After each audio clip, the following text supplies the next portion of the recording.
Salut à tous, j'espère que vous allez bien. Je vous retrouve dans un décor un peu différent. J'espère qu'il n'y aura pas trop de bruit avec les voitures qui passent. Je suis en extérieur, c'est normal. Je voulais vous faire une vidéo pour vous parler des... Alors j'allais dire des 10 produits que j'ai totalement arrêté d'acheter. Mais en fait, il y en a un peu plus que ça et je vais vous expliquer pourquoi.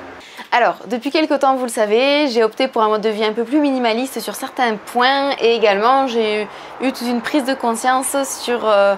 l'écologie et le mode de vie zéro déchet également. C'est tout ça des tendances, des modes de vie, des choix, des valeurs qui me tiennent à cœur maintenant et que je trouve primordial en fait de mettre au cœur de sa vie quand on est adulte et qu'on a le choix de tout ce qui se passe dans notre vie. Du coup, moi, j'ai décidé d'opter pour un mode de vie un peu plus minimaliste pour certaines choses et plus écologique pour certaines choses aussi. En fait, pour la majorité des choses, mais dans la mesure du possible et une chose après l'autre. Là, je vais vous parler des 10 objets, 10 produits que je n'achète plus depuis quasiment 1 an et demi. Et je vais vous expliquer pourquoi et surtout par quoi je les ai remplacés ou par quoi je ne les ai pas remplacés si des fois je ne les remplace pas. Premier objet, produit, c'est des cotons. Je n'achète plus de coton j'allais dire en papier. Vous savez, ces cotons, les cotons démaquillants de base là qu'on utilise et qu'on jette, les cotons jetables, je ne les utilise plus. Je les ai remplacés totalement à 100% par des cotons lavables qui sont en fait du tissu tissé. Moi, c'est ma grand-mère qui me les a fait, j'ai beaucoup de chance, mais on peut les faire soi-même ou se les faire faire ou les acheter tout fait maintenant. Voilà, moi je me démaquille qu'avec ça depuis et j'ai eu pendant un petit moment le problème de je vais être obligée de continuer à utiliser des cotons jetables parce que le vernis à ongles, comment on fait pour l'enlever sinon? Et j'ai trouvé la solution avec quelque chose de tout simple. J'ai récupéré un vieux jean, un vieux pantalon à moi que je ne mettais plus parce qu'il ne m'allait plus ou qui était troué, je ne sais plus. Je l'ai coupé en morceaux et j'en ai fait des petits bouts de tissu et je me démaquille les ongles avec des bouts de tissu. Ça m'a évité d'acheter des cotons, ça m'a évité de jeter des cotons et ça m'a évité de devoir mettre mon pantalon directement à la poubelle ou au relais. Je donne une deuxième vie à mon pantalon tout en ne rachetant pas un autre produit, donc je réutilise en fait. Deuxième produit, objet que je n'achète plus, c'est de la lessive. En fait, depuis que j'ai fabriqué ma lessive moi-même, je n'achète plus de lessive. Vous avez la recette sur la chaîne YouTube. Je vous ai montré comment je la fabrique et du coup, je n'en rachète plus. Mon dernier bidon acheté remonte à il y a plus d'1 an. Parce que je l'avais acheté, j'ai mis longtemps à l'utiliser et quand je l'ai eu fini, j'ai remplacé par ma lessive faite maison. J'avais même fait un peu une transition avant pour tester et depuis j'en ai pas racheté, je n'en rachèterai pas. Ma lessive fonctionne très bien, elle ne détache pas par contre, donc c'est à moi de détacher mes vêtements à la main avant, mais je préfère faire ça plutôt qu'acheter de la lessive qui me demande à chaque fois de racheter un bidon et tout. Du coup, j'ai un bidon de lessive que je remplis dès que je fabrique à nouveau ma lessive et je n'en achète plus du tout. Plus de déchets, plus de dépenses. Voilà, c'est tout bénef quoi. Ensuite, c'est les gels douche. Je n'achète plus de gel douche depuis un bon moment aussi, vu que je n'utilise que des savons. Alors, j'avais acheté des savons savonnettes, là, des petits savons. Ma mère en fabrique, qu'elle fait saponifier à froid. Sinon, j'utilise du savon de Marseille, celui de ma douche en fait. De ma lessive, j'utilise aussi pour ma douche et je me lave qu'avec ça, j'utilise plus de gel douche.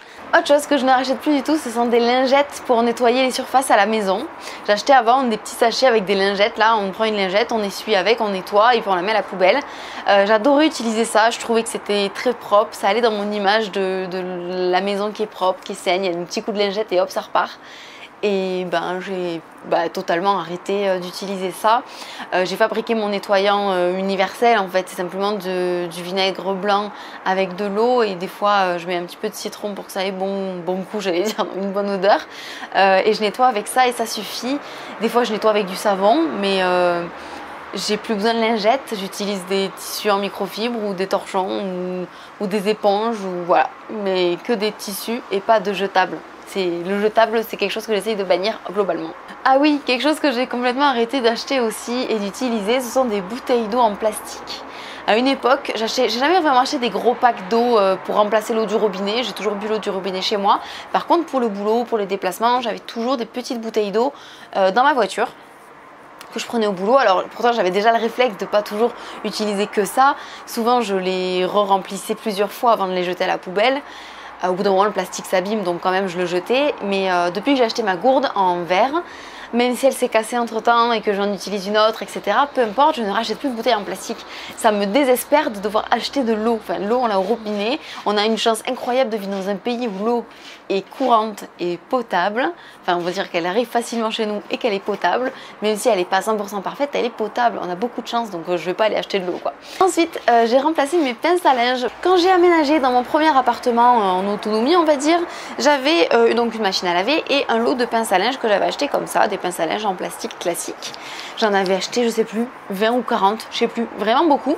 Et il se trouve qu'au fur et à mesure, ces pinces à linge, même si moi je suis dans un appartement avec une terrasse qui est couverte, ça n'a pas le temps trop de prendre ni le soleil ni l'eau, quand même, au bout d'un moment, des fois ça tombe par terre, les chats jouent avec, on marche dessus, ça se casse.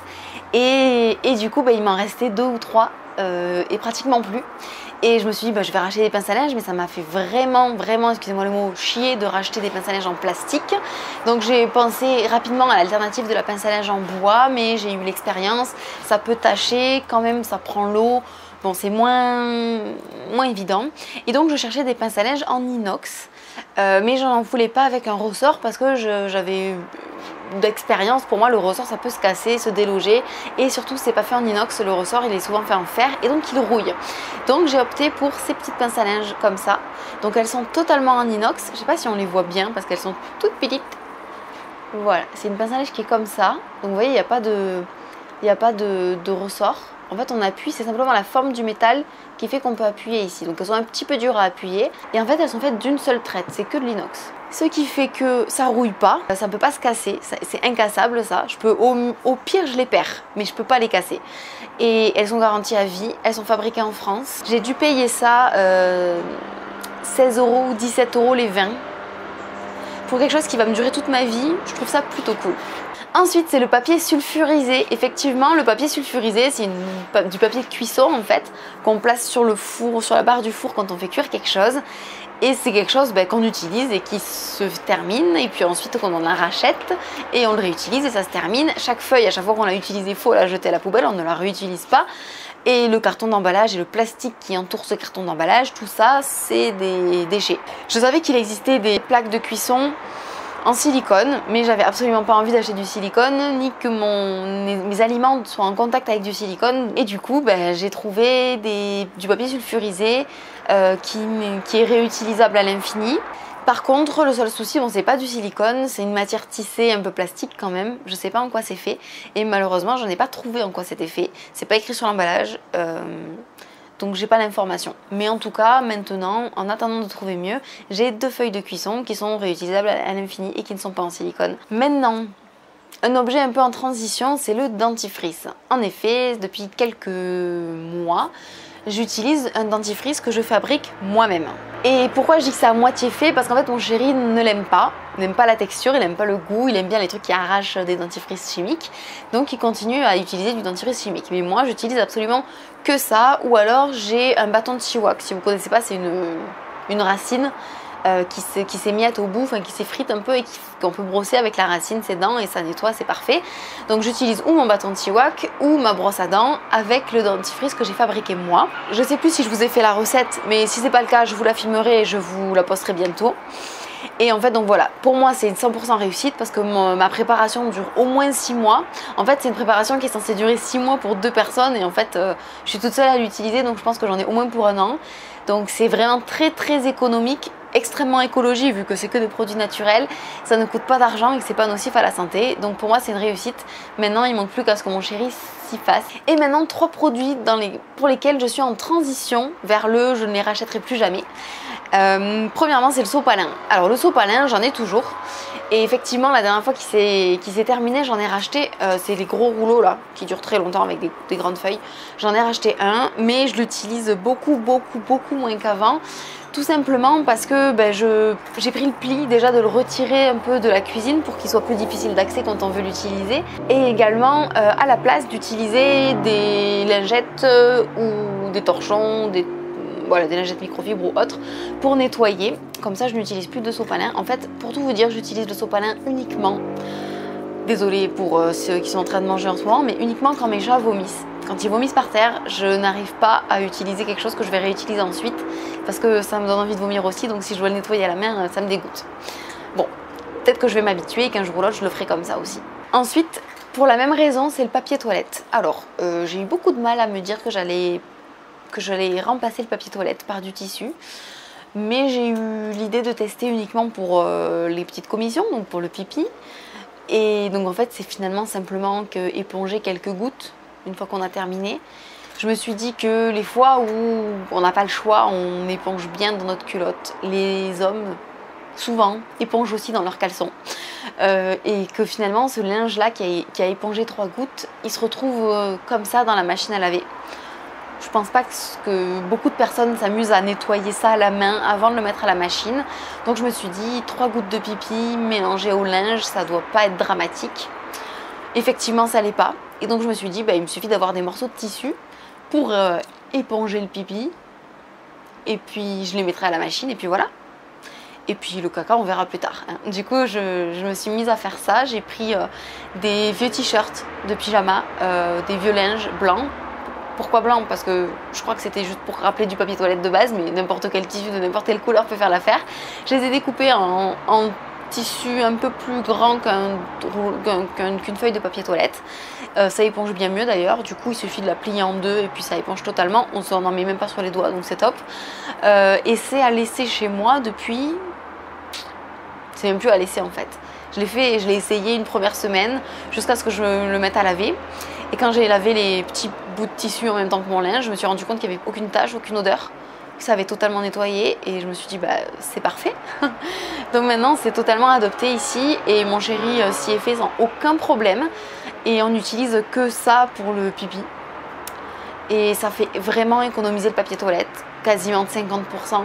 Donc j'achète beaucoup moins souvent du papier toilette. Et dernier qui est en projet, même pas en cours mais en projet, c'est les serviettes hygiéniques. Alors pourquoi? Parce que bon, je n'ai pas beaucoup de règles personnellement, j'ai un stérilet, voilà. Les mecs, si vous êtes en train d'écouter cette vidéo, ça doit pas être cool pour vous, mais peu importe. Donc j'ai pas beaucoup de règles, mais quand j'en ai, j'ai quelques gouttes par-ci par-là. Et très souvent, de toute façon, j'ai pas mal, donc je me rends pas compte et j'ai pas de cycle fixe. Du coup, je sais pas quand ça arrive et quand ça arrive, je me rends compte une fois que c'est trop tard et j'ai déjà taché mes sous-vêtements et des fois vêtements, suivant quels sous-vêtements j'ai. Et j'ai plus qu'à nettoyer à la main et surtout à l'eau froide le sang et puis ça repart à laver comme ça. Donc finalement, pourquoi ne pas avoir des serviettes en tissu? Ça évite d'en acheter, c'est pas plein de produits chimiques et c'est écologique. Donc très bientôt je vais recevoir des serviettes hygiéniques en tissu pour tester, pour les avoir. J'ai très envie d'essayer aussi la serviette de règle, la culotte de règle, qui est du coup une culotte quasiment classique sauf qu'elle a une épaisseur au niveau de l'endroit où on mettrait une serviette qui permet d'absorber et qui se nettoie facilement aussi en machine je crois. Donc en fait je suis totalement prête à utiliser des serviettes lavables. Et j'attends juste de les recevoir. Voilà, donc du coup il y avait 11 produits objets là-dedans dans cette liste. Je suis pas persuadée que ce soit exhaustif parce qu'en fait j'ai fait cette liste mais je suis sûre qu'il y a d'autres choses que j'utilise plus et que j'achète plus en fait. Bon, au niveau alimentaire il y en a plein mais au niveau vraiment objet, bon voilà c'est à peu près tout. Tous ces objets là ont comme objectif de me simplifier la vie, d'être zéro déchet, d'être écologique et surtout et aussi économique parce que c'est que des objets que je n'achète plus. Donc mon argent n'est plus utilisé pour ça. J'ai trouvé une autre façon de fonctionner. Et du coup, ça me fait gagner de l'argent. Bon, j'espère que ça vous a plu, que ça a pu vous inspirer, que ça vous donnera des idées. Si vous avez des idées d'autres objets, d'autres produits comme ça, que vous pouvez me conseiller, je serai super contente. N'hésitez pas à vous abonner si vous voulez suivre un peu mes aventures écolo, minimalistes et tout ça. Je vous fais des gros bisous et je vous dis à la prochaine. Bye bye!